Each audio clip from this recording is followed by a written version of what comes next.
पंजाब की राजनीति में एक बार फिर ईडी की कार्रवाई को लेकर बड़ा सियासी बवाल खड़ा हो गया है। पंजाब सरकार में मंत्री संजीव अरोड़ा को प्रवर्तन निदेशालय यानी कि ईडी ने गिरफ्तार कर लिया है। शनिवार सुबह से ही चंडीगढ़ स्थित उनके आवास पर ईडी की टीम ने छापेमारी शुरू की थी। बताया जा रहा है कि करीब 20 गाड़ियों के काफिले के साथ ईडी की टीम सेक्टर 2 स्थित अरोड़ा के घर पर पहुंची और कई घंटों तक जांच पड़ताल चलती रही।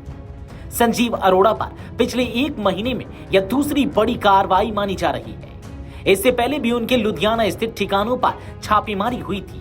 ऐसे में अब विपक्ष और आम आदमी पार्टी इस कार्रवाई को राजनीतिक बदले की कार्रवाई बता रहा है। ईडी की कार्रवाई के बाद पंजाब के मुख्यमंत्री भगवंत मान खुलकर केंद्र सरकार और बीजेपी के खिलाफ उतर आए। उन्होंने सोशल मीडिया प्लेटफॉर्म एक्स पर तीखा हमला बोलते हुए लिखा कि 1 साल में तीसरी बार और 1 महीने में दूसरी बार ईडी संजीव अरोड़ा के घर पहुंची है, लेकिन अब तक कुछ नहीं मिला। भगवंत मान ने कहा कि पंजाब गुरुओं और शहीदों की धरती है, जिसे औरंगजेब भी नहीं झुका पाया था। उन्होंने कहा कि भगत सिंह की धरती कभी किसी तानाशाही के आगे सिर नहीं झुकाएगी और पंजाब बीजेपी तथा ईडी के साथ कथित गठजोड़ को करारा जवाब देगी।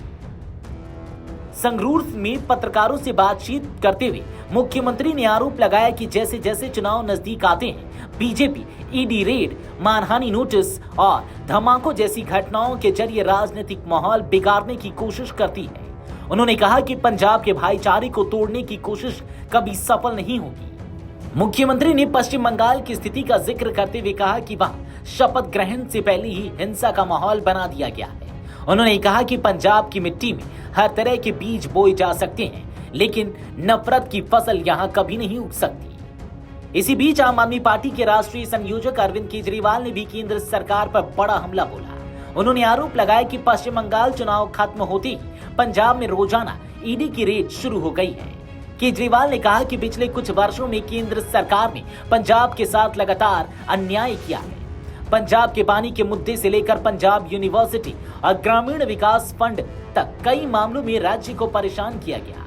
अब ईडी का इस्तेमाल राजनीतिक दबाव बनाने के लिए किया जा रहा है। उन्होंने दावा किया कि हाल ही में अशोक मित्तल के यहां रेड हुई और अगले ही दिन उन्हें बीजेपी में शामिल करवा लिया गया। केजरीवाल ने आरोप लगाया कि ईडी का मकसद भ्रष्टाचार रोकना नहीं, बल्कि विपक्षी नेताओं को तोड़कर बीजेपी में शामिल करवाना है। मैं मोदी जी को याद दिलाना चाहता हूं पूरी विनम्रता के साथ, पंजाब गुरुओं की धरती है।